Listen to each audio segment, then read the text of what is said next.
Ça t'est déjà arrivé de croiser des regards qui te marquent? Le genre de regard qui te transmet une énergie indescriptible.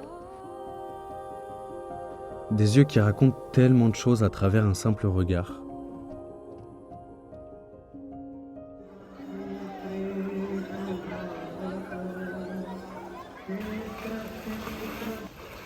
Bienvenue à Varanasi, la capitale spirituelle de l'Inde.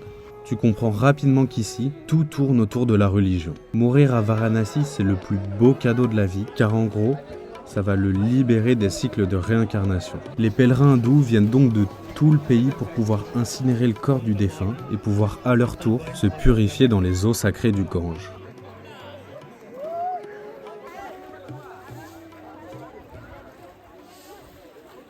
Située au bord du Gange, c'est l'une des villes existantes les plus vieilles et mystérieuses du monde. Tu sais, le genre d'endroit où tu sens une atmosphère complètement différente. Ton odorat, il est sollicité tout le temps, notamment par les centaines de bâtons d'encens partout. T'en prends plein la vue en voyant des personnes sacrées, avec des tenues incroyables, et parfois même avec de la cendre humaine sur eux. À mon arrivée dans la ville, c'est un vrai marathon pour trouver un hôtel. 3 à 4 heures de marche sous une chaleur intense. Mais dès les premiers pas, la ville me fascine. En déambulant le long du Gange, je longe les mythiques ghats. La ville compte 84 ghats. La plupart de ces ghats, c'est juste des endroits où les personnes viennent se baigner pour se purifier et faire des cérémonies. Tandis que 2 ghats, du coup, parmi ces 84, ils sont exclusivement utilisés comme des sites de crémation. And this whole the ghat they connect each other. The people they walk from one ghat to other ghat. When the water was low, the people they can walk along the ghat.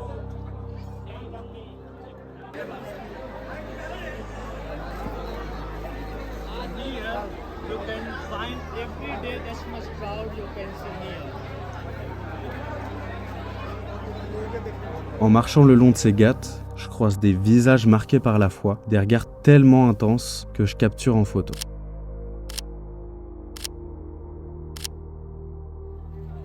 Pour les hindous, l'eau du Gange possède la vertu de purifier le corps des humains et de libérer l'âme des défunts. Le Gange, il est vu comme l'ultime vérité, l'ultime réalité au sens spirituel du terme. C'est pour ça que tu peux voir autant de monde ici s'y baigner, faire des offrandes ou encore faire des rites. Mais je t'avoue qu'ils oublient souvent de préciser un truc, c'est que le Gange, c'est aussi la rivière la plus polluée au monde.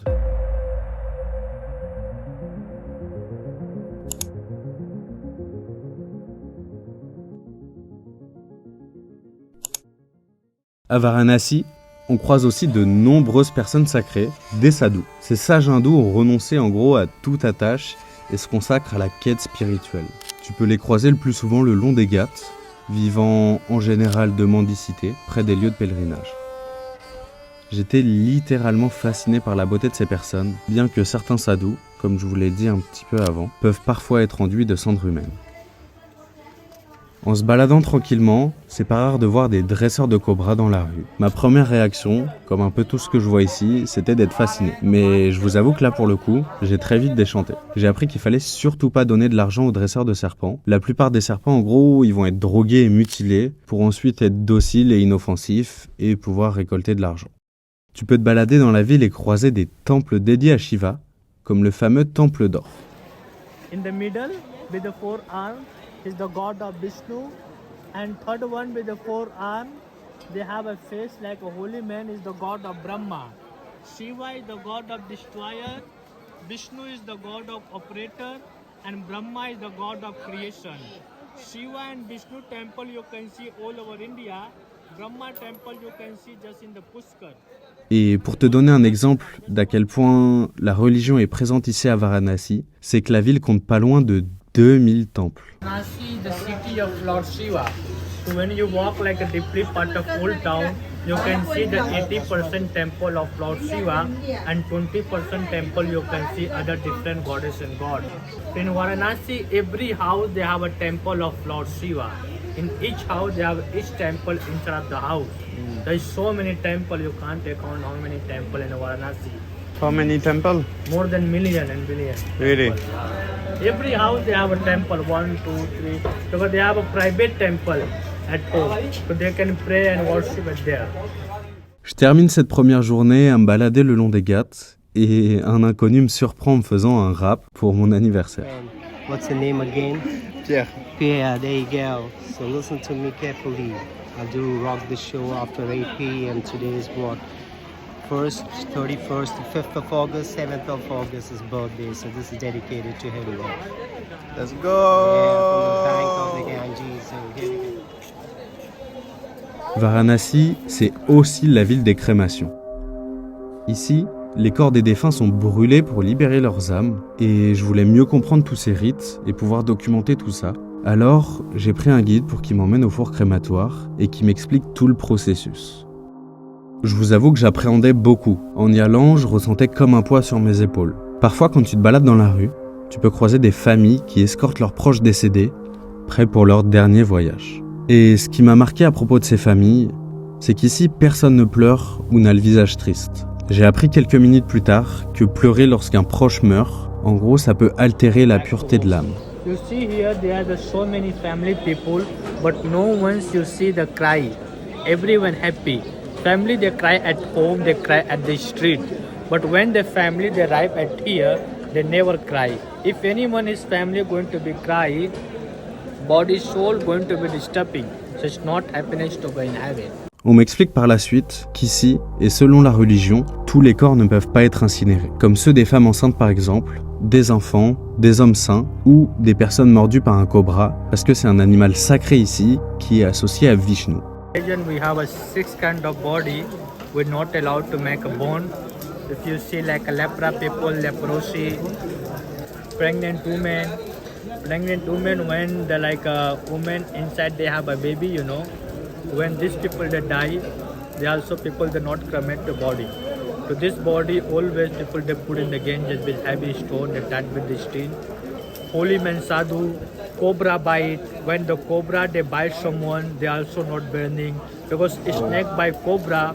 Cobra is the necklace of Lord Shiva. Animals like a cow, dog, buffalo, any animal die, the people they don't burn. The body they put in the Ganges. Under the 10 years children when they are die, they also family they don't cremate, they put in the Ganga. Ce qui est dingue, c'est qu'ici, il y a zéro mauvaise odeur, notamment grâce aux essences de bois spécifiques qu'ils utilisent. Very special wood we call the banyan tree.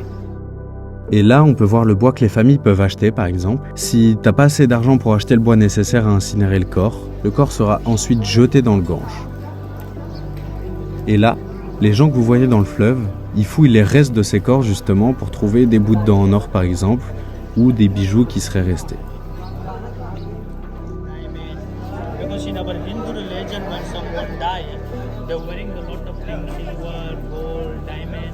En Inde, ces personnes-là, ils sont censés représenter une caste faible et pauvre. Mais les locaux autour m'ont raconté qu'ici, ils sont devenus riches justement grâce à ces fouilles.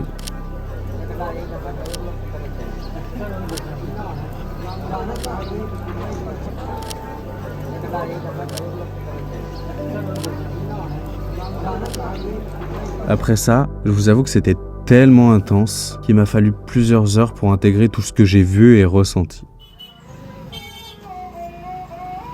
Je termine la journée avec un lassi au Blue Shop, le meilleur de la ville paraît-il. Un lassi à la mangue et à la grenade que tu payes à peine 1 euro.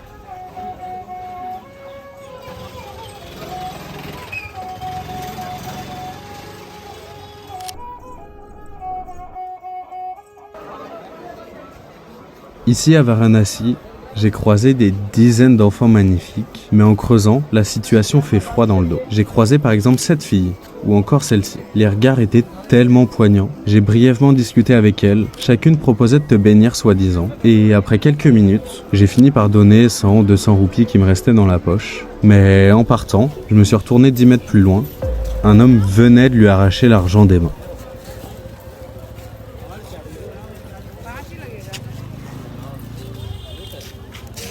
Pour être honnête, je suis passé par toutes les émotions possibles en étant ici à Varanasi. C'est à la fois tellement enrichissant d'apprendre tout ça, et à la fois assez bouleversant d'être confronté à une religion tellement ancrée. Mais une chose est sûre, c'est que je suis tellement reconnaissant d'avoir pu vivre ces 2 journées dans cette ville. Voilà, cet épisode marque la fin des 4 vidéos de mon voyage en Inde. Et si t'as pas vu les 3 premières vidéos, je t'invite à aller jeter un œil. N'hésite pas à me donner des retours constructifs pour les prochaines vidéos, ça m'aiderait beaucoup. Salut!